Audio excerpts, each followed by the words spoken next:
Muy buenas tardes tengan todos ustedes. Sean cordialmente bienvenidos a esta sesión de apertura del Seminario Permanente del Laboratorio de Estudios Metropolitanos que tiene como sede al Colegio de Jalisco.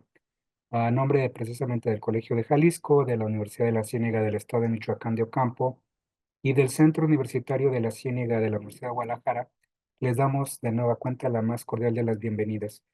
En esta ocasión, digo, y muy agradecidos por su tiempo, al doctor José Hernández Bonivento, y una disculpa por teniendo en cuenta que están allá en periodo vacacional, a veces uno se le olvidó, por eso, sinceramente, una disculpa, entonces hay que aprovecharlo. Y para nosotros es un placer porque incluso iniciamos con un conferencista de apertura en este seminario, que sería la tercera sesión anual de este seminario permanente. Y en esta ocasión, bueno, nos va a compartir la ponencia intitulada Aspectos institucionales del gobierno abierto a escala metropolitana, análisis de casos de la iniciativa UGP local. Voy a leer ahorita, una breve reseña curricular, pero obviamente quienes estamos en estas temáticas conocemos algunos trabajos y sobre todo creo que, bueno, a reserva de lo que diga el doctor José Hernández Bonivento, este libro de gobernanza que editó por allá en el 2017, creo que es uno de los más conocidos, que fue editor y también es muy multicitado, entonces por eso les digo que lo compartí en la invitación, el texto para que lo puedan descargar y obviamente sepan por qué obviamente estamos de manteles largos, estimado José. Y en ese sentido, bueno, voy a decirles brevemente para que nos acompañen en Zoom, pues aprovecharlo. Quien nos acompañen en redes sociales, voy a estar a tanto de los comentarios o preguntas que le quieran hacer a nuestro ponente. Y obviamente el doctor José Hernández Bonivento es profesor investigador de la Universidad Austral de Chile, es director del Instituto de Gobierno y Asuntos Públicos, profesor asociado de la Facultad de Ciencias Económicas y Administrativas de esta misma institución. Es doctor en Ciencias Políticas y de la Administración por la Universidad Complutense de Madrid, en España. Tiene un máster en estudios latinoamericanos por la Universidad de Salamanca. Es politólogo de formación y literato por la Universidad de los Andes, en Colombia. Miembro fundador del Grupo de Investigación en Gobierno, Administración y Políticas Públicas, todos lo conocemos como el GIGAP. Ha sido consultor en organismos internacionales como el Consejo Económico para América Latina y el Caribe, la Organización de Estados Americanos y la Alianza para el Gobierno Abierto en temas de gobiernos locales, gobierno abierto y responsabilidad pública. Sus temas de especialidad versan sobre gestión y gobernanza local, gobierno abierto, transparencia y rendición de cuentas, participación ciudadana, gobernanza urbana, descentralización y políticas públicas. Muchísimas gracias, estimado doctor Hernández Bonivento, y pues una disculpa y pues te escuchamos con muchísima atención. Es un seminario que estamos ahorita conectados en el salón de Zoom 30 y yo estaré atento en las redes sociales por si hay algún comentario o pregunta acerca de tu intervención. Adelante, te escuchamos con muchísima atención. Muchas gracias, profesor Arellano. Muchas gracias por la invitación. Eh, yo en realidad no me encuentro en Chile, estoy en Argentina, estoy en Buenos Aires, en un hotel, básicamente. No quería perder la oportunidad de atender esta invitación que me hicieron con tantos meses de anticipación. Estoy en Argentina, además, haciendo la investigación que está conduciendo la presentación que voy a hacer el día de hoy. Hemos tenido suerte porque parece que en Chile hay un problema no menor, hay un apagón gigantesco en todo el país, así que si hubiera estado en Chile tal vez no podría estar conectado, son cosas, casualidades de la vida. Voy a hacer la presentación, a compartirles la presentación, espero que se vea de manera, si no se ve, por favor, hacérmelo notar. Ya se ve. Como decía, Adelante. perfecto, gracias, profesor. Como dice, aspectos institucionales del gobierno abierto metropolitano, en el caso de OGP local. Un poco de contexto primero, antes de empezar con esto. Esta investigación o esta presentación parte de dos fuentes fundamentales. La primera fue el libro que ya mencionó el profesor Arellano, sobre el gobierno de las grandes ciudades que salió en el 2007, que parece que fue ayer, pero en realidad fue hace ya 8 años. Con respecto a eso, no creo que diga muchas cosas nuevas a lo que ya se menciona en ese libro y que se desarrollan a través de los capítulos de los distintos autores. Eso fue un trabajo colectivo que duró 2 años en desarrollarse y que nos sentimos muy orgullosos, tanto Eduardo como, como la profesora. Ay, se me olvidó, no puedo creerlo. Bueno, en fin.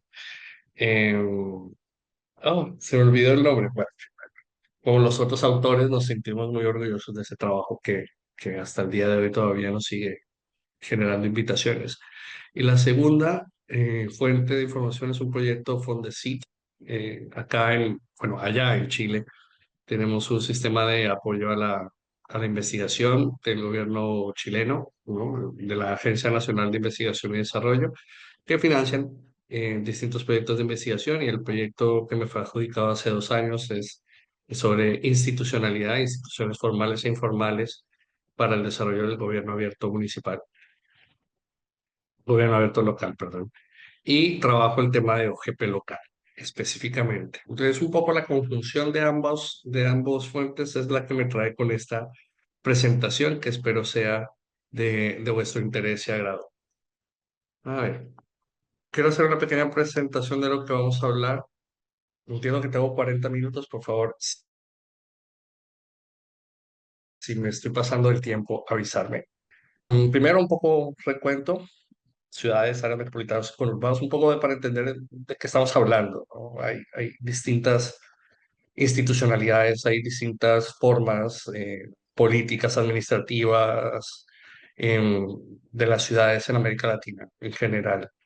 Creo que hay un modelo para cada ciudad es un modelo en sí mismo, podría uno decir, pero eso no nos dice mucho en términos académicos o analíticos, pero sí se puede decir que hay una diversidad, alta diversidad en cuanto a la construcción y a la forma administrativa e institucional de las ciudades y todo lo que eso implica.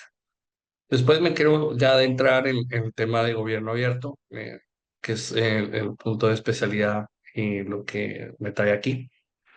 Quiero explicar también sobre todo qué es la OGP, que es la Alianza para el Gobierno Abierto, la Open Government Partnership, que, que se ha difundido en varios países, en casi todos los países de América Latina. En México, un gran participante. Muy interesante el trabajo que se ha hecho allí, además. Después de eso, quiero hablar un poco del marco teórico que abordo, con el que abordo la investigación, con el que me intento acercar también al tema del gobierno abierto, sobre todo a escala municipal, urbana y regional, como lo que estadual sería para ustedes en México. Em, Dos vías de impacto, que es básicamente lo que entendemos por éxito, ¿no? Cómo estas medidas pueden llegar a tener algún tipo de éxito formal e informal. Y aquí vamos a presentar que hay, bueno, este es un trabajo de otros autores que trabajan en el tema de impactos directos, impactos e impactos indirectos. Presentar un poco la metodología de trabajo que estamos llevando en el proyecto Fondesit que dirijo. Y por último, y para cierre, unos resultados preliminares. También como un disclaimer, de una vez digo, no es un trabajo que se haya terminado, todavía está en construcción. El hecho de estar en Argentina en un gran punto es ese. Estoy en Buenos Aires tratando de levantar la investigación sobre la ciudad autónoma de Buenos Aires, para que lo tengan en cuenta que estoy trabajando acá. Estaba de vacaciones la semana pasada, pero ya se me acabó, lamentablemente. Am, pero bueno, esto nos lleva a estas conversaciones y estas investigaciones. Bueno, un poquito lo que les había visto, ahí está la portada del libro que sacamos cuando yo trabajaba en la Universidad Autónoma de Chile y que trabajamos con Fernando, con Eduardo y con otros autores que trabajaban en distintas ciudades. Solamente mencionarles que dentro de esa investigación lo que intentamos hacer fue una tipología de cómo se estructuraban formalmente y sobre todo cómo se relacionaban territorialmente las estructuras urbanas, ¿no? De varias ciudades en América Latina. Y ahí encontramos que había una altísima diversidad, como les decía al principio. em, Cada ciudad tiene su propio modelo, lógicamente, tiene sus propias características, pero en un intento por hacer un análisis tipológico, establecimos cuatro tipologías de las ciudades que estábamos investigando. Todo dependiendo de la organización territorial, ¿no? De cómo se estructura el gobierno de la ciudad, ¿ya? Y cómo se estructura ese gobierno en la ciudad con sus subdivisiones. ¿No? Y en algunas ocasiones, cómo estas subdivisiones también, o más bien cómo se estructuran las distintas subdivisiones también hacia afuera, o sea, por fuera de los límites de la ciudad. O se darán cuenta, cuando termine de explicar, existen distintas formas que van desde una forma bien encapsulada de ciudad, donde está el centro administrativo y todos los conurbados y las áreas metropolitanas. Entonces, en lo que nosotros vinimos a investigar, que era sobre la descentralización, básicamente, de las grandes ciudades, encontramos estas cuatro tipologías. Una municipal, que es básicamente un municipio, aun cuando sea gigantesco, sigue siendo, de todas maneras, solamente un municipio que no se descentraliza, sino se desconcentra. O sea, tiene unidades, subunidades o subdivisiones administrativas, ¿no? Que no tienen ningún tipo de elección, ¿no? Que son dependientes del alcalde municipal de la gran ciudad. Y aquí entran grandes ciudades como Sao Paulo, Medellín, que en la institucionalidad colombiana y brasilera no son muy distintas a cualquier otra municipalidad del país. Y eso es un punto interesante de ver, porque pues implica que aun cuando tienen 20 millones de habitantes, como en el caso de Sao Paulo, puede estar gobernado por un alcalde igual que si fuera un municipio rural periférico. Después vienen dos sets que son los que tienen ciudades que suelen ser ciudades capitales que tienen un nivel especial, ¿no? Que llegan a tener un nivel que pudiera llegar a ser entendido como del nivel intermedio, básicamente, como la ciudad de Bogotá, que tiene el distrito capital, como también con el distrito de Quito, ¿ya? Y depende, y se diferencian entre la capacidad que tienen o más bien el nivel de descentralización político que tienen las subdivisiones de estas ciudades. En el caso de Bogotá, por ejemplo, que es mi ciudad de origen, las alcaldías menores, las alcaldías locales, no tienen ningún tipo tienen una completa y absoluta dependencia con la alcaldía mayor de Bogotá, aun cuando sean alcaldes de estricto rigor, tienen ciertos niveles de organización interna, administrativa, básicamente. Mientras que sí hay otros que son del nivel especial, pero que sí son descentralizados, sí existen de alguna manera elecciones a nivel territorial, como es en la Ciudad de México, y de manera muy menos marcada acá mismo en la Ciudad Autónoma de Buenos Aires. Y por último está la tipología de fragmentado descentralizado. Y esta tipología es bien interesante, solamente hay dos ciudades. La gran mayoría son del municipal desconcentrado o del especial desconcentrado. Esto es una tendencia también bien centralista en el manejo de las ciudades, centralizada, que tiene sus ventajas, obviamente, por cuestiones de escala, por cuestiones de coordinación, de organización, ¿no? Tiene cierto sentido mantener como un gobierno unificado de una gran ciudad para que no existan como diferencias entre los territorios. Pero existen dos casos. Lima, que tiene una área metropolitana, eso sí, que está gobernada o más bien que es liderada por el alcalde del Cerco de Lima, y Santiago, que es un conurbado de 40 municipalidades, ¿no? O sea, toda la región metropolitana son 52 municipalidades, pero el Gran Santiago son 45, 40, más de 40 municipios exactamente iguales en frente a la legislación nacional, pero que se encuentran exactamente iguales a cualquier otra municipalidad del país, pero que se encuentran conurbados y que forman la Gran Mancha de Santiago, pero no existe un gobierno de la ciudad de Santiago. ¿Sí? Todo esto tiene distintos ventajas y desventajas. No existe un modelo perfecto.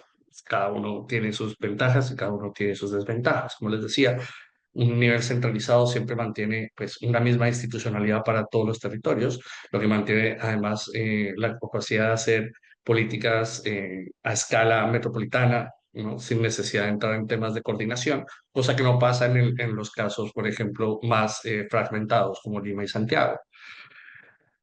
Lo que sí suele pasar es que a nivel municipal, sobre todo en el caso chileno, que es el que más conozco, en el caso de Santiago, al ser tan fragmentado y ser tan, o más bien, al ser tan, el sistema nacional tan centralizado, en realidad quien gobierna la área metropolitana siempre ha sido el gobierno nacional. Ahora está la figura del gobernador regional que ha sido elegido porque la primera elección de gobernadores regionales y el primer gobernador regional metropolitano, Claudio Rego, lleva apenas 4 años de mandato y acaba de ser reelegido para un segundo mandato, pero sus competencias son reducidas al lado de las competencias que tienen los ministerios. Entonces, esa fragmentación de alguna manera se compensa por una baja nivel de por un bajo nivel de competencias de los espacios territoriales. Entonces, de alguna manera, quien se suele decir que el alcalde de la ciudad de Santiago en realidad es el presidente de la República, ¿no? Esto es solamente pensando en ciudades y la conformación hacia la interna, ¿no? De La Mancha como ciudad, como tal. Pero esto no implica que existan cuestiones mucho más amplias. Por ejemplo, acá en la ciudad de Buenos Aires está la CABA, la Ciudad Autónoma de Buenos Aires, que tiene su constitución, que tiene su Tribunal Superior de Justicia, que tiene su parlamento, que tiene su poder ejecutivo y conurbada a la misma cava está la AMBA, el área metropolitana de Buenos Aires, que son municipios que son de la provincia de Buenos Aires, que están absolutamente pegados físicamente con la ciudad de Buenos Aires, pero que no hacen parte de la institucionalidad. ¿Ya? Y aquí ya empezamos a ver entonces una primera cuestión. Aún, por ejemplo, en el caso de Bogotá, que el distrito capital es súper amplio y más o menos condiciona o cubre la mancha urbana de la ciudad de Bogotá, existen los municipios que están justo como satelitales a la ciudad, dependen de la ciudad de Bogotá, ¿no? Y sufren también los mismos conflictos que tiene también la ciudad de Bogotá. El municipio de Soacha está pegado, conurbado completamente al distrito capital, pero está por fuera del distrito capital, o sea, es parte del departamento de Cundinamarca. Y eso implica también un nivel de coordinación, un nivel de posibles conflictos y de complejidades a la hora de la implementación de políticas públicas. Y eso es solamente para hablar de las áreas metropolitanas que están conformadas formalmente, como por ejemplo la AMBA, también está el área metropolitana, por ejemplo, en Colombia, en Medellín, el municipio de Medellín está conurbado también con varias y se ha establecido formalmente un área metropolitana, cosa distinta que pasa a veces como por ejemplo en Santiago, que no hay un área metropolitana como tal, ¿no? O sea, es solamente un conurbado informal.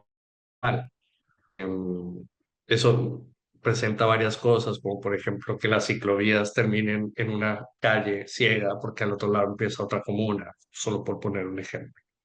Todo esto solamente para establecer y para remarcar esta alta diversidad de las formas institucionales, ¿no? De la manera en que se conforman las ciudades en América Latina en general. ¿No? Cada uno de estos modelos pues tiene sus propios avances, tiene sus propias desventajas y tiene también sus oportunidades y desafíos.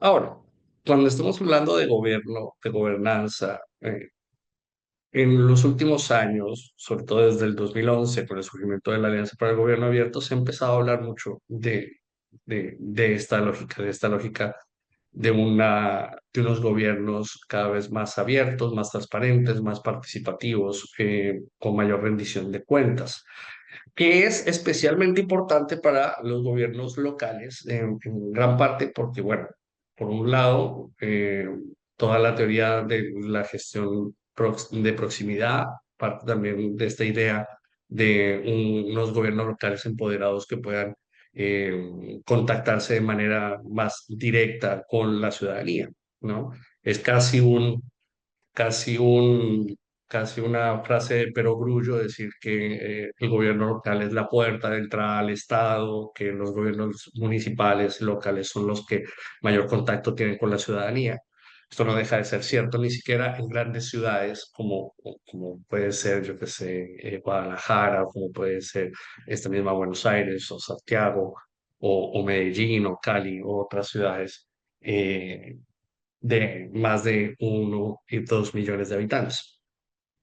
Em, y por otro lado, también por el énfasis que se le ha hecho a nivel internacional al papel de la ciudad como papel como un actor fundamental para el desarrollo, tanto sostenible de las regiones. Esto gracias a la agenda de hábitat de la ONU, que está muy empujada sobre el tema local y también de los ODS, de los Objetivos de Desarrollo Sostenible, que están muy enfocados también, o más bien que hacen un énfasis en el papel de las ciudades como actores fundamentales para el desarrollo sostenible.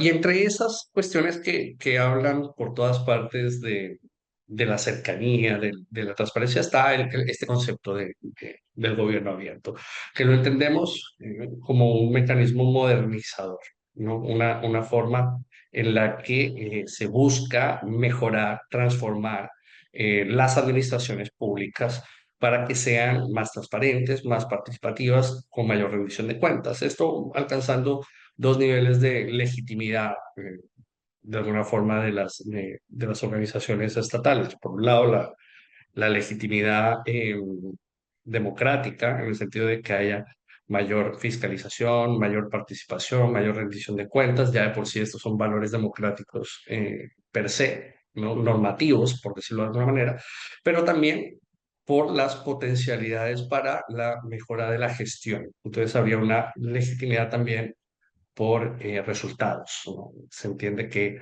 si tenemos mejor y mayor información de parte de la ciudadanía, también tenemos como primero identificar cuáles son las prioridades, ¿no?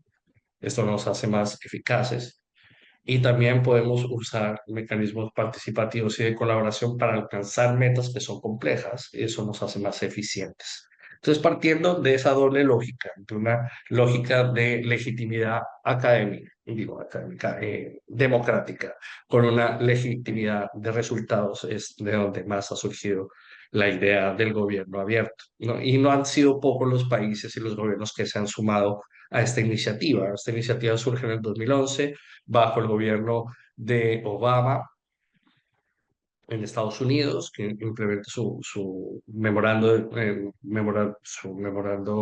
de gobierno abierto, el primer memorando que firma la administración Obama y que apoya después a través de Naciones Unidas con otros 7 países la conformación de esta alianza por el gobierno abierto que surge en el 2011 y que del 2011 hasta la fecha se ha crecido de manera exponencial. De 7 países, estamos ahora contando 77 países de todo el mundo, gran parte, por no decir todos los países de América Latina hacen parte de la Alianza por el Gobierno Abierto, salvo las excepciones no democráticas o que tienen problemas democráticos, eh, Cuba, Nicaragua, Venezuela. Eh, Creo que Bolivia tampoco está ahí, no estoy diciendo que Bolivia tenga problemas democráticos, pero digamos que no está aliado en esta alianza. La mayoría de los demás países sí están vinculados aquí. Y además, desde el 2016 se empieza a expandir dentro de la alianza la integración de gobiernos subnacionales. Y cuando me refiero a subnacionales es del nivel estadual o regional o intermedio y del nivel local. Y ahí entran algunos estados y algunas ciudades mexicanas que tal vez ustedes conocerán, no sé, que están inmersas. La Ciudad de México es una de las primeras en entrar en la OGP local, Guadalajara, si mal no estoy, el estado de Jalisco, si mal no estoy, Quintana Roo también está allí, pero no solamente ellos, sino 150 jurisdicciones nacionales, ¿no? Más de 150 en realidad, 152, si mal no estoy. Y ahora, esto como éxito, como expansión, este modelo de esta iniciativa internacional ha tenido un gran éxito en cuanto a la expansión. O sea, pasar de 7 a 77 en solo 10 años es impresionante, ¿no? Pasar de cero o de, bueno, de 15 en el 2016 a más de 150 en menos de una década, también es una explosión impresionante, ¿no? Pero la pregunta que nos conlleva lo lógico es, bueno, ¿qué tanto ha funcionado esto? ¿Y qué capacidad tienen estos mecanismos, estas alianzas para generar cambios en la gobernanza? Y una pregunta que cae muy al lugar para esta conferencia, de alguna manera para este seminario, es si la forma institucional de las ciudades, ¿no? De estos gobiernos, pueden llegar a tener una incidencia en el nivel de apertura o de éxito que pueda llegar a tener esta iniciativa. Profesor, usted tiene la mano levantada. No, no, perdón, fue un error, perdón. Por eso. Ya, perfecto. Ok, lógicamente, ante una pregunta uno plantea cierta marco teórico con el cual podamos acercarnos al tema de la OGP como un mecanismo modernizador, ¿no? Que genera algún tipo de cambio a nivel organizativo e institucional en las instituciones públicas. Y bueno, aquí partimos, esto tal vez lo conocerán, tal vez no lo conocerán, pero partimos del institucionalismo, del nuevo institucionalismo, que entiende las instituciones como estructuras colectivas, formales, informales, que marcan, ¿no? Que apoyan y constriñen el comportamiento humano, ¿no? Y esto se conforma por leyes formales y por cuestiones o instituciones informales. Em, Dependiendo, o sea, implica entonces, como les decía, si la pregunta es si la forma institucional puede llegar a depender, entonces nos conviene entrar un poco en temas del institucionalismo también, ¿no? Ahora, cuando hablamos de cambio a nivel institucional, cuando hablamos de cambio en el comportamiento de las personas, que es básicamente cambios organizacionales pero profundos, que se llegan a institucionalizar, que llegan a transformar de alguna manera la forma de gobernanza, que deja de ser cerrada, jerárquica, ¿no? De alguna manera autoritaria para ser más democrática, más participativa, transparente y rendidora de cuentas, implica que hay un cambio a nivel del comportamiento de las personas dentro de las mismas organizaciones. Y ese cambio, en la teoría del cambio institucional, está basado en dos aspectos, o más bien dos variables fundamentales. Una es en la agencia, ya esto es en la voluntad política, o por decirlo de alguna manera, o las capacidades que las personas puedan tener, los agentes que puedan llegar a generar el cambio a nivel institucional, todo el comportamiento de estos agentes que no están de acuerdo con la forma en que se están llevando las cosas y por lo tanto entonces generan mecanismos para cambiar, modificar un poco las organizaciones que vayan después institucionalizándose. Y otra es la estructura de poder, ¿no? Y aquí es donde viene a entrar entonces todas las formas de las ciudades, ¿no? La forma institucional, la forma en que en que se gobiernan las ciudades, que de alguna manera generan actores también de veto o estructuras que evitan ciertos cambios. Las estructuras, las instituciones están hechas para no cambiar. Esa es su finalidad. La función de la institución es mantenerse en el tiempo, ¿ya? Entonces, está hecho para que se haga más difícil el cambio, de alguna manera decirlo. Y tenemos mucha bibliografía que habla sobre cómo las instituciones se mantienen en el poder, no tanto cómo cambian, ¿no? Y lo que nosotros queríamos hacer con esta investigación es ver un poco cómo pueden estructuras como la OGP, que son internacionales, que están basadas en un marco institucional, pero internacional, que buscan apoyar a través de una metodología específica este tipo de cambio. Y eso fue nuestra primera parte, era como, bueno, delimitar cómo la OGP puede convertirse en un medio para el cambio institucional. Bueno, en lo formal. ¿no? Se estructura con distintos niveles. Lo primero es que se necesita un compromiso explícito para ser parte de la OGP. Eso significa que hay una declaración de parte de los gobiernos, de las figuras, de las autoridades, de las personas que detentan poder, ¿no? De entrar en la OGP, ¿no? De hacerse cada vez más participativos, más transparentes y más rendidores de cuenta. Y esto es una firma. De alguna manera ahí se está amarrando entonces la voluntad política. No es algo que dependa, sino que hay un compromiso internacional, ¿no? Y que estamos firmando además ante los ojos del mundo. La gente no quiere quedar mal ante los ojos del mundo, o por lo menos eso es lo que se busca a través de este compromiso explícito. Lo otro es que el mismo mecanismo de la OGP impone, por decirlo de alguna manera, obliga de alguna manera a que intervengan otros actores aparte del Estado. O sea, no es solamente organizaciones estatales o gubernamentales, sino que tiene que involucrar organizaciones de la sociedad civil dentro de dentro de toda la construcción de la agenda, ¿no? Esto implica entonces que debe vincular agentes de cambio que vengan de la sociedad civil que de alguna manera puedan permitir la colaboración y la participación. Y al mismo tiempo, con todo esto viene un set normativo, ¿no? Que legitima todo el proceso. Estamos hablando de que se va a buscar transformar el gobierno, acabar con la corrupción, transparentar todos los procesos, hacer el gobierno más cercano. Todo el tema de la innovación está muy cercano con el tema de gobierno abierto, buscar la innovación a través de la colaboración de distintos actores, ¿no? A generar círculos virtuosos en los que personas bien informadas puedan participar y colaborar y mejorar el gobierno local, regional, estadual o nacional. Pero existen, obviamente, varias dudas sobre las posibilidades de cambio.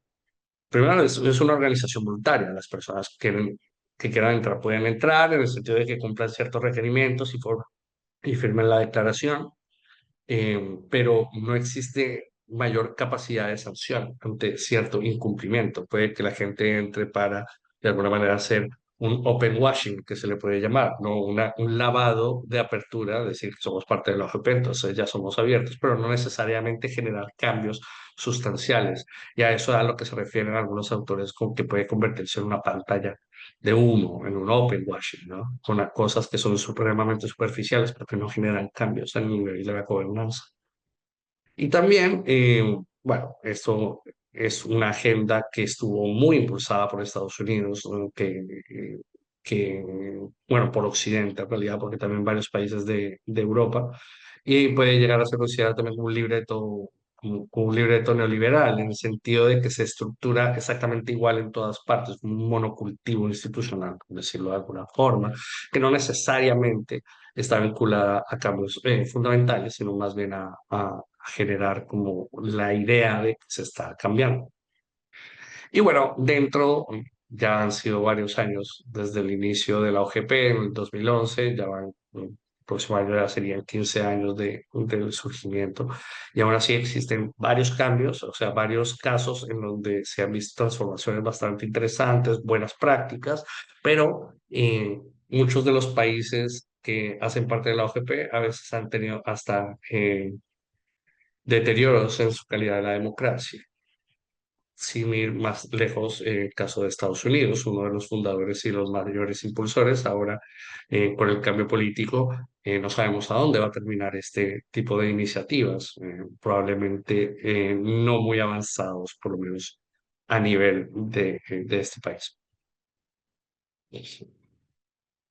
Ahora, ¿qué entendemos por éxito cuando hablamos de la OGP?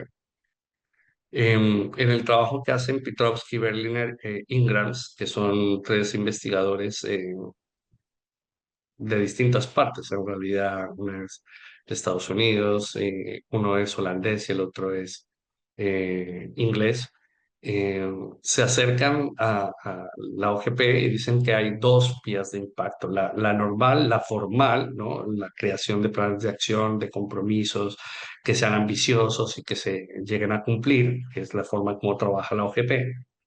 Y la otra es el impacto indirecto, o más bien como cuestiones más informales. Y para eso, muy interesante, pues aquí solo quieren revisar ustedes, toma el caso específico de México, de México nacional, ¿no? El federal, diríamos acá, donde el mismo, por el solo hecho de entrar en la OGP, ya se empiezan a generar ciertos, el mismo proceso participativo y la reiteración de los planes de acción empiezan a generar impactos dentro de la gestión a nivel federal, como legitima, por ejemplo, los modelos de datos abiertos, legitima modelos participativos, legitima todo lo que hablamos sobre la transparencia activa, las solicitudes de información, el derecho al acceso a la información y todo este tipo de discursos empiezan a ser legitimados por el solo hecho de estar dentro de la OGP.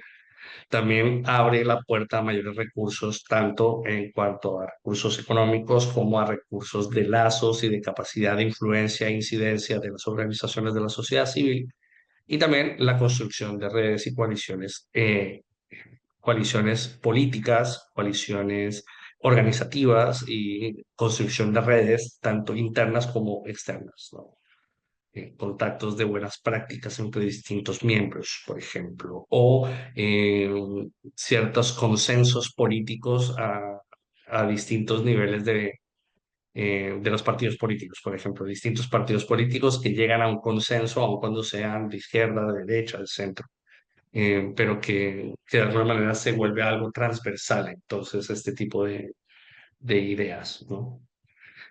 Y teniendo esto, nuestra idea siempre fue ir y ver este tipo de cuestiones. Para eso implementamos una metodología de trabajo que es un trabajo de estudio de casos comparados. Nosotros tenemos en una primera etapa se hizo una revisión bibliográfica, después se planteó el estudio del comparativo de casos. Este es un proyecto que tiene 4 años, que tiene 4 años de implementación. Estamos terminando el segundo año.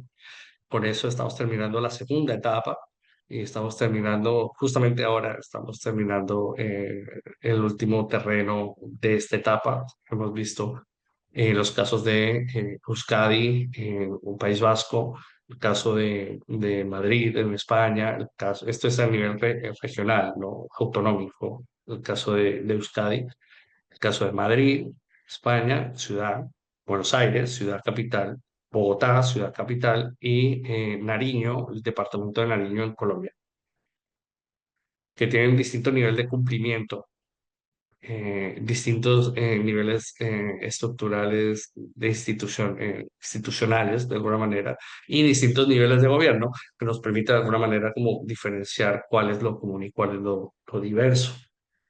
Y para una tercera etapa vamos a entrar ya en casos de la gran ciudad de Santiago, de Chile, ¿no? Porque son, en el caso de Santiago, que es muy interesante de ver y comparar, por ejemplo, con acá con Buenos Aires o con Bogotá, es que son pequeñas municipalidades, no más de 200.000. Bueno, Maipú tiene 500.000, es la ciudad, es la comuna con mayor población de Chile, que tiene 500.000 habitantes. Bueno, ya podrán darse cuenta de cuál es la magnitud, pero que hace parte del conurbado de Gran Santiago.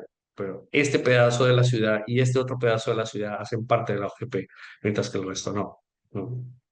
Eh, y ahora recién empezó el gobierno regional, el gobierno metropolitano acaba de entrar en el 2024, el año pasado, y está en este momento en el diseño de su primer plan de acción. Tienen 4 años para implementarlo. Va a ser muy interesante de ver si, cuáles serían los resultados de eso frente a otros niveles, o más bien a otro tipo de estructura institucional urbana. Como les digo, esto es un trabajo que hasta ahora va empezando, bueno, que va en la mitad, todavía no estamos entrados en varias cosas, pero, y ya para terminar, me gustaría presentar algunos resultados preliminares. Y cuando digo preliminares, es muy preliminares, por decirlo de alguna manera. ¿Mm? El primero es un tema de voluntad. Ahora, hay mucho del discurso de la OGP.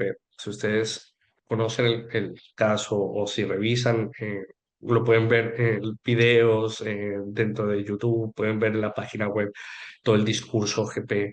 Está muy basado en la voluntad.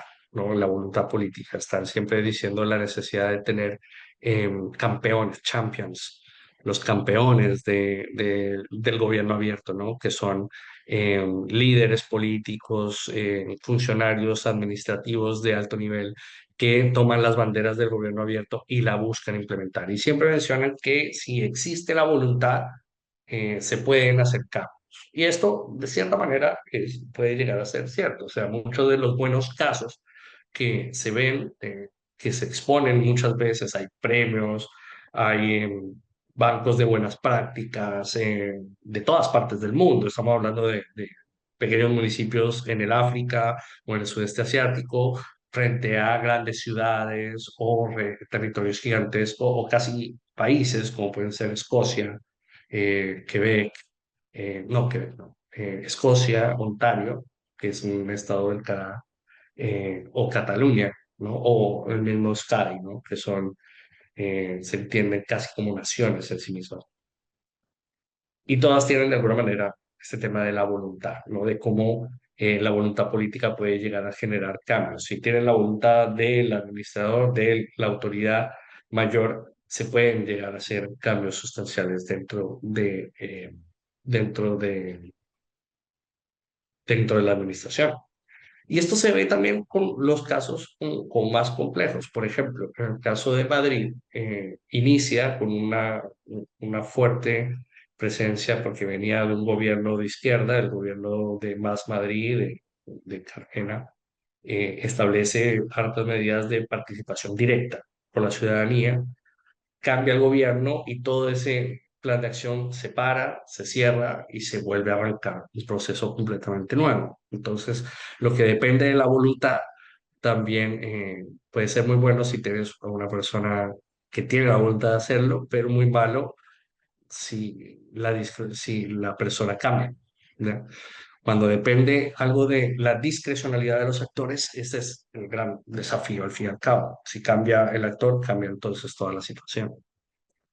Y ahí nos lleva un poco a los límites de la voluntad, porque no es solamente que exista o no exista una voluntad política por parte de los autores, sino también empezamos a ver que hay temas de la institucionalidad, de las competencias que tienen los gobiernos subnacionales y sobre todo, un punto muy interesante sobre las capacidades, sobre todo las capacidades tanto administrativas como políticas, que aquí menciono como capacidades estatales.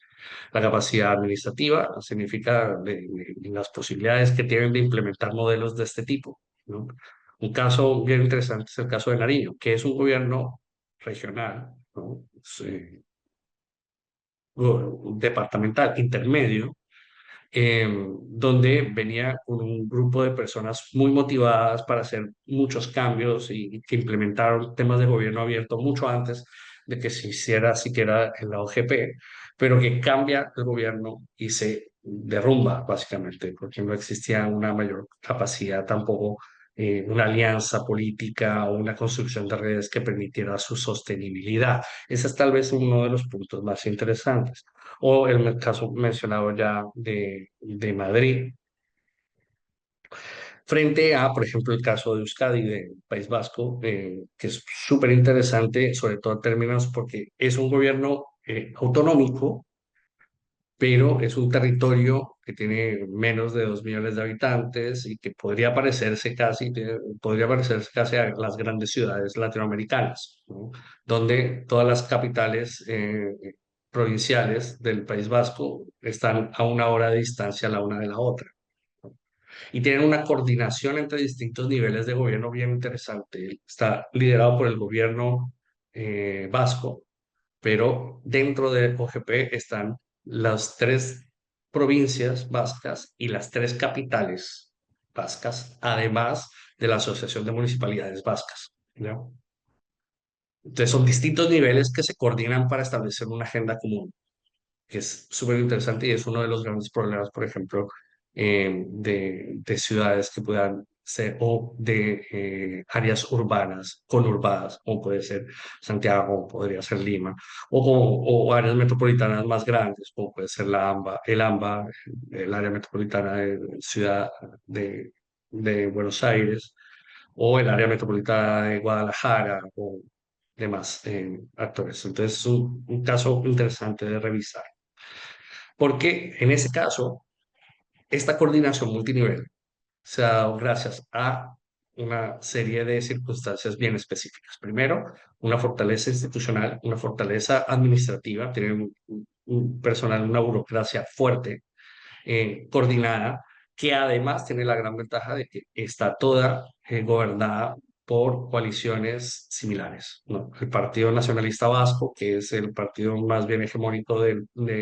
la comunidad autónoma, gobierna en coalición o en solitario en la gran mayoría de todas, en realidad, las administraciones que hacen parte de la OGP local, en ese caso, ¿no? Y eso implica entonces una posibilidad de coordinación, sí, eh, pero también, sobre todo, una posibilidad de voluntades que puede llegar a coordinarse.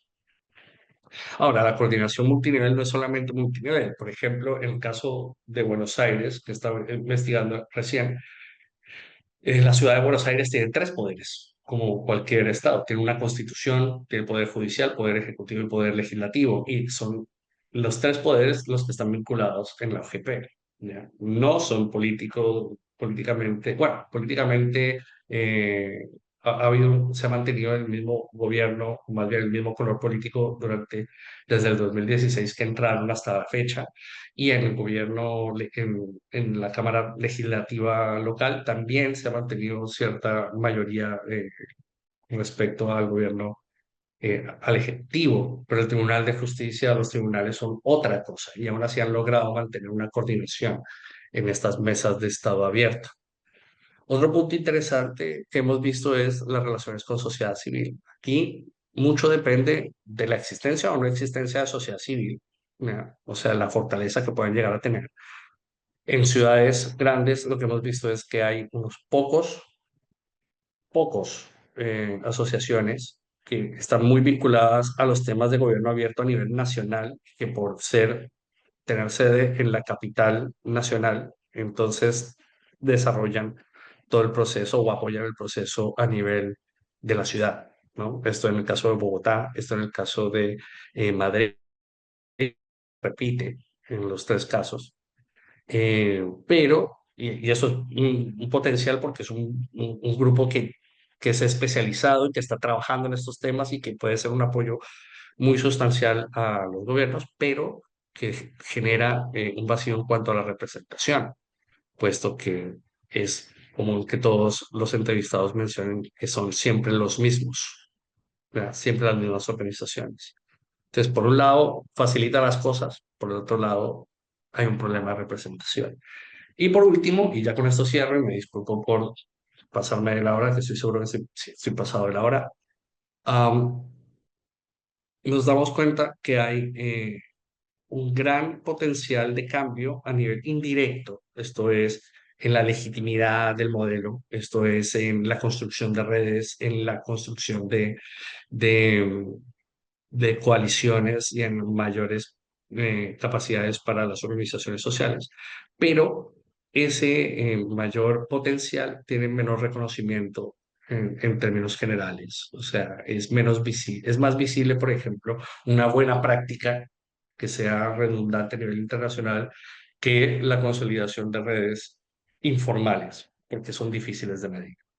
Y ese es como un punto que tal vez nos gustaría indagar más a medida que vayamos avanzando en esta investigación. Y con eso termino. Muchísimas gracias por todo. Espero que haya sido de vuestro interés. Muchísimas gracias, doctor Hernández Bonivento. Al contrario, muy interesante y esperamos que la entrevista llegue a feliz puerto para ver el ya más redondeado, robusto el trabajo de investigación, pero pinta muy bien.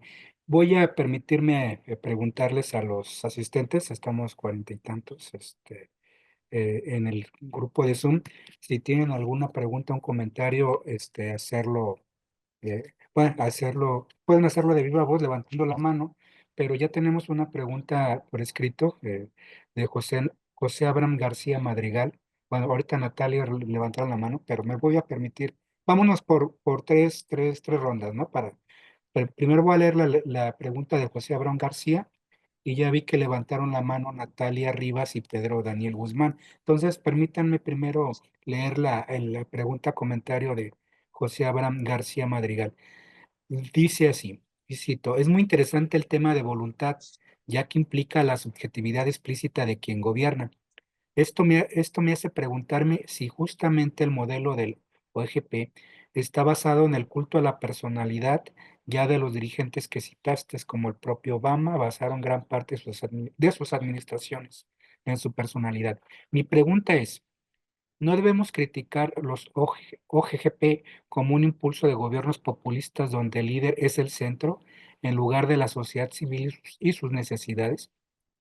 ¿No será que se creó para, entre comillas, darle la vuelta al avance de la sociedad civil, para conquistar sus derechos, para seguir manteniendo al líder y su partido como el gran administrador de derechos y privilegios? Es lo que plantea Abraham. Voy a darles el uso de la voz a quienes levantaron la mano. Permítanme.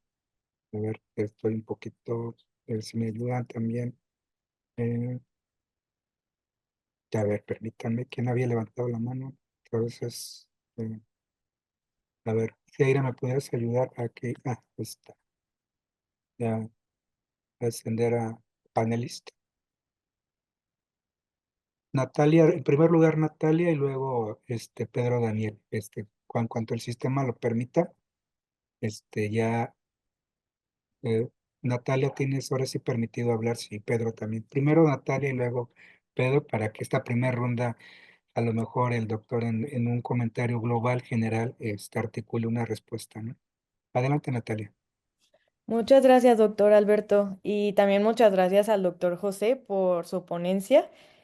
También pues reconocer su trayectoria. Yo por ahí tuve oportunidad de tomar un curso en la Universidad de los Andes, también en la Universidad de Salamanca. Entonces pues reconozco toda la trayectoria que ha tenido y gracias por su tiempo. Y mi pregunta es, no me quedó muy claro la verdad el tema de los municipios de descentralizado y desconcentrado. Por ahí dio ejemplos, por ejemplo, de descentralizado sería la Ciudad de México, pero quisiera saber si me podría ayudar a profundizar, como en cuestión de concepto, cómo puedo entender la diferencia. Muchas gracias. Muchas gracias, Natalia. Pedro, adelante, te escuchamos para esta primera ronda.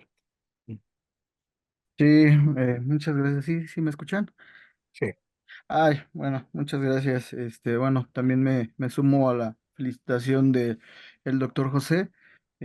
También, he tenido la oportunidad de revisar el trabajo, este trabajo que nos muestra del libro que teníamos al inicio de la presentación, también lo he podido revisar, a detalle.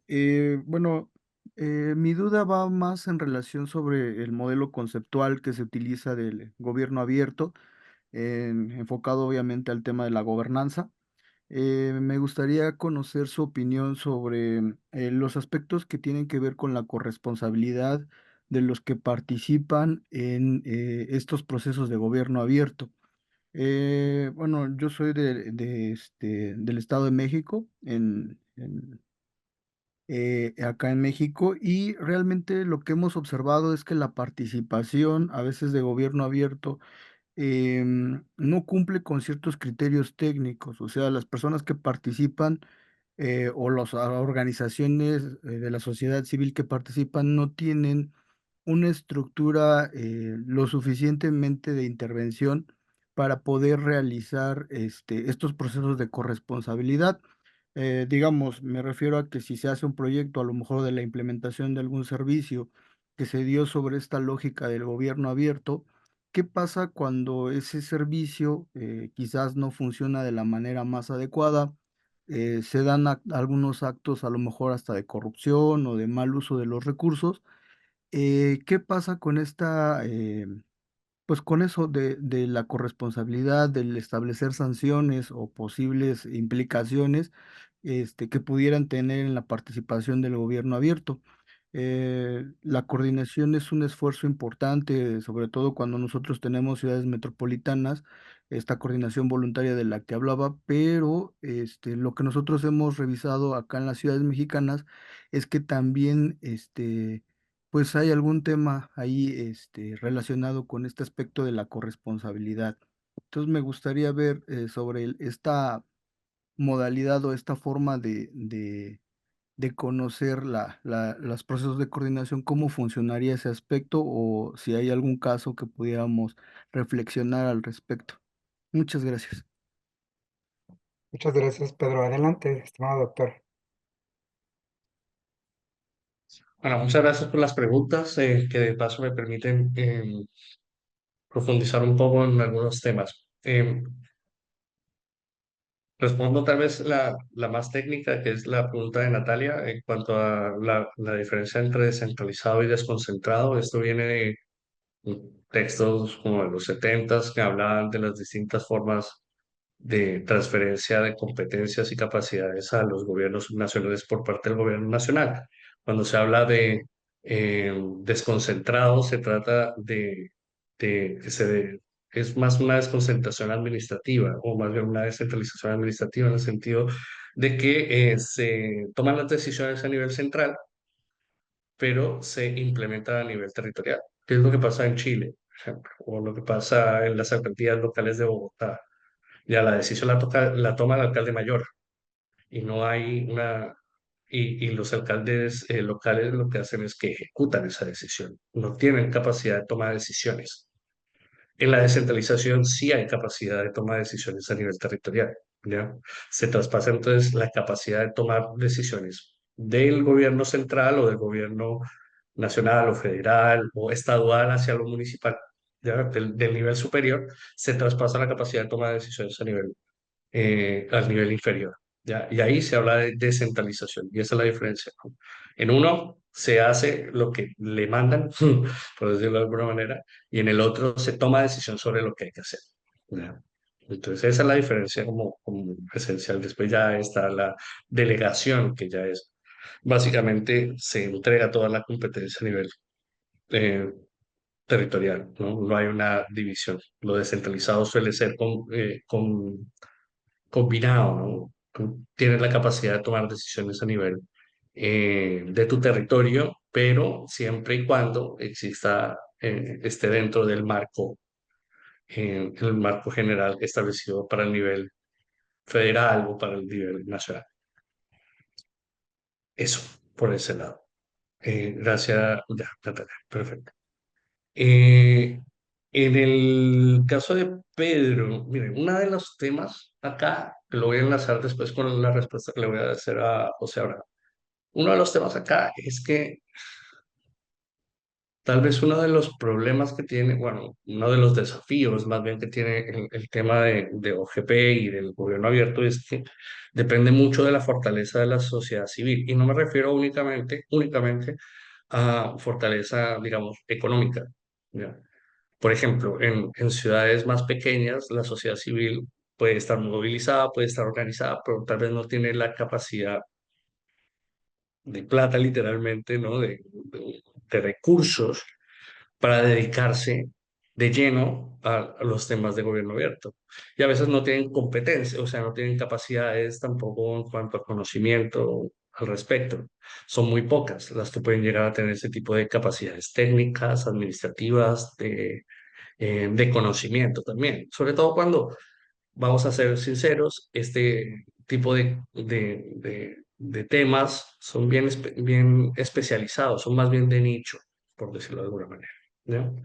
¿Eso qué implica? Que no siempre hay una contraparte de sociedad civil lo suficientemente fuerte que haga el contrapeso eh, con el poder que sí tiene los gobiernos, ¿no? Hay formas de compensar eso. Por ejemplo, en el País Vasco, lo que se hace es que el gobierno vasco ha establecido una secretaría técnica que ayuda a las organizaciones de la sociedad civil que hacen parte del mecanismo a hacen una secretaría básicamente a ayudarles a todo el tema de preparación de los temas, de la preparación técnica de cada uno de los aspectos que se están desarrollando, ¿no?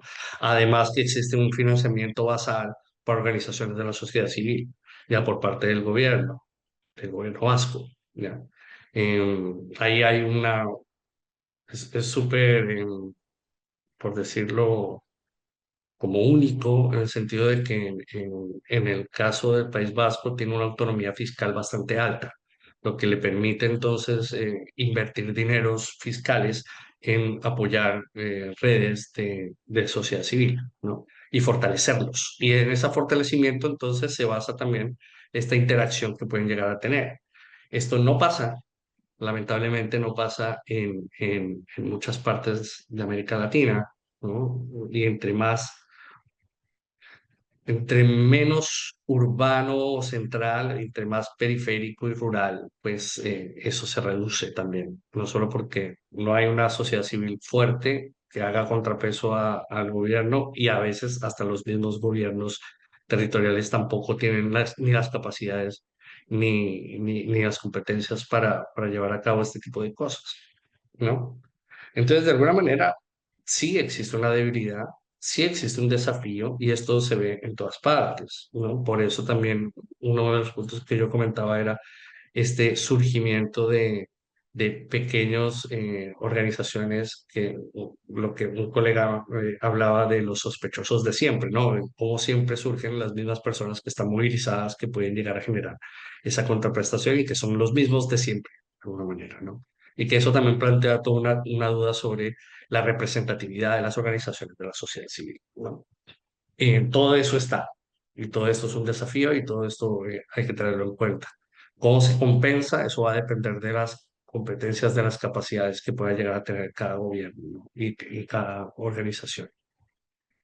Am, entonces, es un desafío. Esto no es una bala de plata. Esto no soluciona absolutamente todo, sino que existen criterios, condiciones administrativas e institucionales que pueden jugar en contra.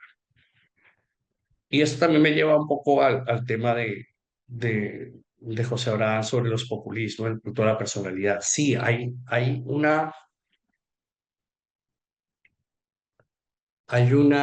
peligro, se dice, un desafío, una amenaza eh, latente en que esto se personalice, ¿no? Y que sea utilizado de manera política para decir yo soy el más pulcro, el más transparente, el más participador, y que se utilice de alguna manera eso como para elevar de una manera más populista el gobierno. Sí, eso es una posibilidad, como lo es cualquier modelo de gestión en realidad que esté basado de alguna manera en cierta discrecionalidad. Sin embargo, dos cosas. El primero, el mismo modelo GP involucra a la sociedad civil y busca empoderar a la sociedad civil. Entonces, si no se involucra a la sociedad civil, eh, no va a ser bien evaluado. Ya, por mucho que quiera decir yo estoy haciendo el gobierno más abierto, si no hay una contraparte de sociedad civil que apoye eso, por lo menos en los criterios OGP, no va a ser como un caso de éxito, no va a ser señalado como un caso exitoso, ¿no? Y por el otro, estos cultos a la personalidad a veces son armas de doble filo.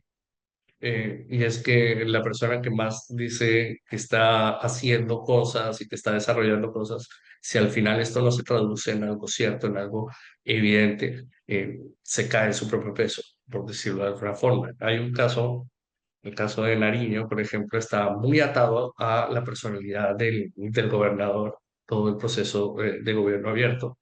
Y lo que ha pasado es que al final todo el tema de gobierno abierto se ha deslegitimado de alguna manera, porque dice esto está atado es a esta persona, y cuando se ata a esa persona, todos los opositores, cuando llega el caso de cambio de gobierno, desbaratan toda la cuestión. Entonces, en realidad es un arma de doble filo. Podría perfectamente ayudar a inflar a una persona, pero también sirve perfectamente para derrumbar esa imagen. Entonces, de alguna manera, yo no lo pondría en los términos que usted lo pone, que son bien categóricos en cuanto a que esto es la destrucción del... No, esto no es tan así. Nada en la vida es así en realidad. En realidad todo es mucho más complejo. No hay tanto blanco y negro, hay mucho más una gama de grises. Y eso es lo que hemos alcanzado a observar, por lo menos hasta el momento. Muy bien, bueno, seguirlos invitando. Ya vi que levantó la mano Héctor Castellanos Villalpando del doctorado en Ciudad, Territorio y Sustentabilidad. Ahorita te doy el uso de la voz, estimado Héctor, y si se suman también para aprovechar esta segunda ronda, no sin antes leer un comentario en redes. Dice, muchas gracias, de Orlando Benítez. Muchas gracias por la ponencia interesante para el caso de Guadalajara. Saludos al ponente y voy para allá, estimado Héctor, para que adelante.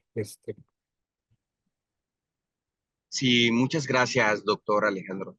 Sin lugar a dudas, el paradigma de la OEGP pues inició de una manera primigenia, pues en el tema de tratar de transparentar la gestión pública. Pero creo que, como usted bien lo comentó en algunas de las preguntas anteriores, el paradigma actualmente, en específicamente a escala metropolitana, pues se ha derivado en esta generación a veces de datos para que la gente, más allá de que uno transparente o al menos uno pueda responder por los mecanismos que en su momento existan, es decir, en México, pues este mecanismo de transparencia ahorita está en un proceso de reforma, y también el tema de mejora regulatoria, que era más el doing business, que también ahorita se va a crear una nueva secretaría y está cambiando la manera en cual está abordada, pero creo que sin lugar a dudas, este paradigma cambió para ofrecer datos. Desde su perspectiva, ¿qué retos se tiene en no solo en la parte de transparentar lo que es la gestión pública y a esos datos, sino está en generar estos datos para que la misma ciudadanía pueda analizar y pueda tratar de interpretar cuál es la forma en la que estamos gestionando, cuáles son los retos, o cuál, principalmente, entonces, bueno, actualmente pues se han utilizado en Jalisco, se utilizó algo que se llama el visor urbano, que es de código de datos abiertos, una plataforma que permite generar pues un mecanismo de geoespacial para poder territorializar muchas de las políticas que a nivel, pues desde metropolitano, pues el territorio, su gestión a diferentes escalas es un tema importante. Entonces, mi pregunta sería, ¿cuál es el reto o nuevo paradigma que usted ve a mediano o corto plazo en la OEGP, específicamente a escala metropolitana, principalmente, y para la gestión del territorio? Gracias. Pues yo estoy viendo si se anima alguien más, pero si no, esperamos a que mientras nos da respuesta el doctor Hernández Bonivento, pues a ver si hay alguien más para aprovecharlo. Digo, pocas veces se tiene algún autor y conferencista y experto en estas temáticas, y entonces yo solamente invitarlos a que lo aprovechen. Adelante, estimado José. Ok, muchas gracias. Gracias, Héctor, por la pregunta. Yo tengo siempre cierta, no sé si aprensión es la palabra, tal vez es muy fuerte, pero cierta cautela con decir, llamar al gobierno abierto un paradigma. Mm, O sea, el modelo burocrático es un paradigma, ¿no? El sistema de gobierno abierto o el modelo de gobierno abierto es más un modelo como tal. No sé si es paradigmático, porque no necesariamente ha sido adoptado y aceptado por todas las personas, pero aparte de ello, el punto de gobierno abierto ha estado muy enfocado en la mayoría de países en temas de transparencia. En eso, eso sí ha sido como muy cierto. Hay muchas críticas que a veces se le hace cuando hablamos de gobierno abierto, muchas veces estamos refiriéndonos únicamente a la parte de transparencia, cuando gobierno abierto implica transparencia más participación, más rendición de cuentas, ¿no? En una simbiosis de alguna manera.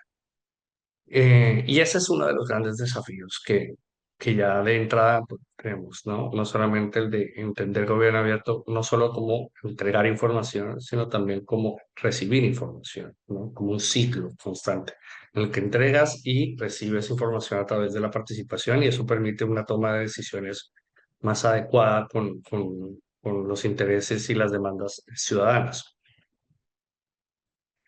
Ahora, eh, este énfasis en temas de datos abiertos y de transparencia y de acceso a la información tiene el gran problema de que muchas veces se establece un montón de datos y un montón de bases y cosas muy bonitas y muy preciosas y llenamos de páginas web y de plataformas con un montón de datos, ¿no? Pero esos datos no se utilizan. o no se les saca todo el provecho que pudiera llegar a tener.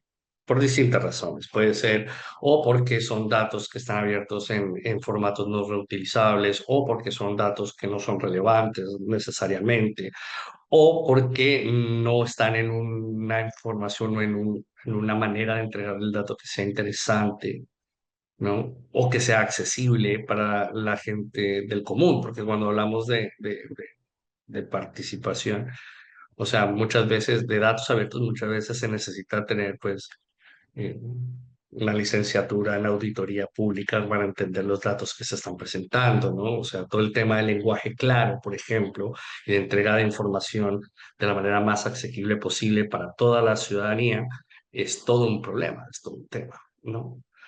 Y partiendo de eso también hay un gran problema que se junta con lo que decía antes de la debilidad muchas veces observada en la sociedad civil, es que no existen lo que unos autores británicos, creo que eran Cornford y al, hablaban de las comunidades interpretativas, y es grupos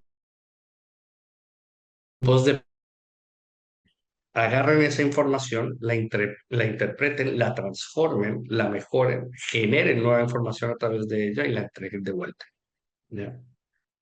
Ese es el mayor desafío de todas maneras. Estamos hablando de gente de que las personas, la ciudadanía, no necesariamente está interesada en estos temas y por lo tanto pueden ver un montón de datos y puede que exista un montón de información y hasta puede que sean en lenguaje claro, pero si no hay nadie que los lea, no generan un impacto real, esa es la verdad. Se necesitan dos para bailar tango, diría en algún caso. Se necesita de la ciudadanía empoderada, conocedora, que pueda tomar estos datos y pueda manejarlos, ¿no? Que pueda generar una fiscalización, por ejemplo.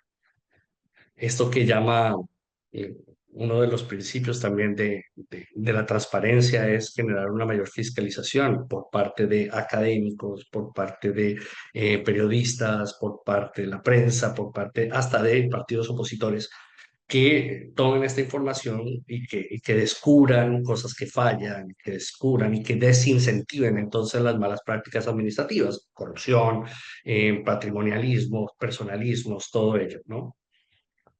Pero eso a veces no se da. Mucha gente tenemos acceso a Internet. O sea, primero, hay muchas cosas que se dan en Internet y que en nuestros países todavía hay una brecha digital muy grande. Gente que está muy involucrada en temas participativos son personas que son adultos mayores, que no necesariamente están alfabetizados digitalmente. Personas que puede que estén conectados a Internet y que puede que les interese, pero que no manejan los códigos de la administración pública. Y bueno, un sinfín de posibles desafíos que bloquean eh, el aprovechamiento de esto. Ahora, si me preguntan a mí, ¿vale la pena tener todo esto? Teniendo en cuenta esto, yo diría que sí vale la pena. Eh, Aun cuando nadie los lea, es mejor tenerlos que no tenerlos, en fin, acá, porque esa es una información que puede ser trabajada por otras personas.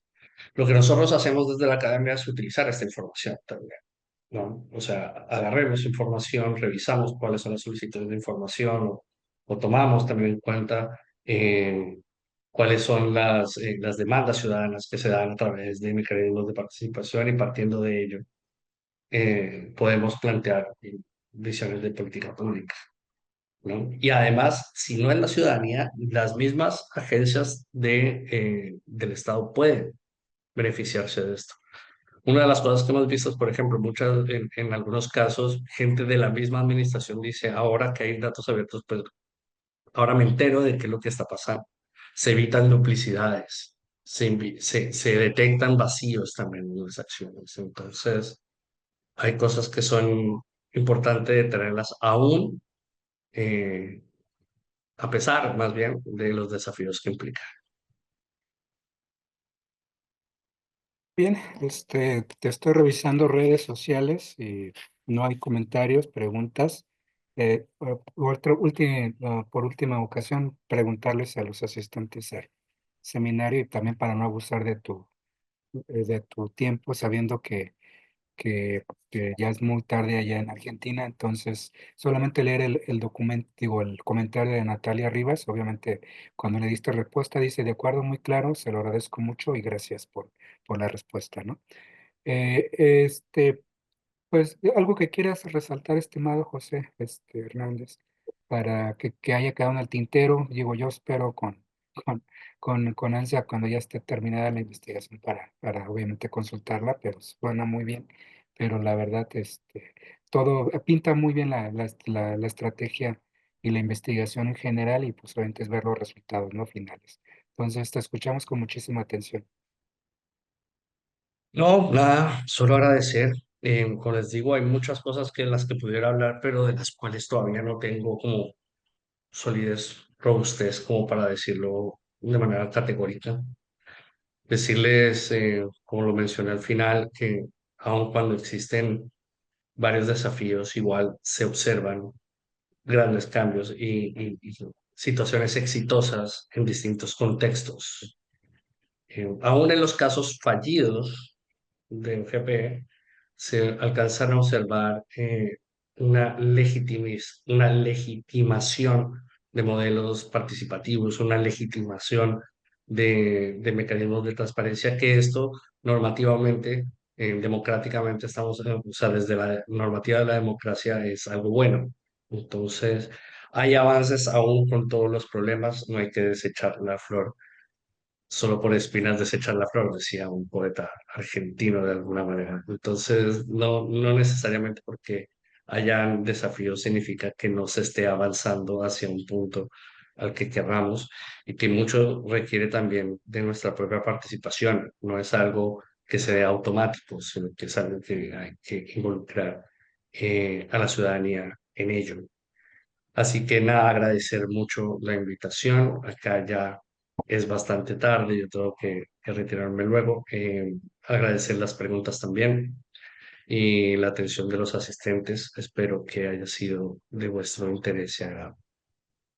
Al contrario, muchísimas gracias y una disculpa por el abuso de la confianza, pero es muy confortante que al final, obviamente, la parte sustantiva académica y el que compartas tu trabajo y lo que estás haciendo, pues obviamente nuestra gratitud por ello, ¿no? Entonces, yo sin más preámbulo para que vayas a descansar, de no abusar de nueva cuenta, agradecerte tu tiempo y a nombre del Colegio de Jalisco de la Universidad de la Ciénega del Estado de Michoacán de Ocampo y del Centro Universitario de la Ciénega de la Universidad de Guadalajara, el habernos dedicado y compartido esta ponencia, de la cual yo creo que bueno, queda en redes sociales pues para su consulta posterior, ¿no? Entonces, buenas noches, muchas gracias a todos y nos vemos en la próxima sesión del laboratorio y créanme que iniciamos con el pie derecho. Muchas gracias, buenas noches. Muchas gracias. Hasta luego.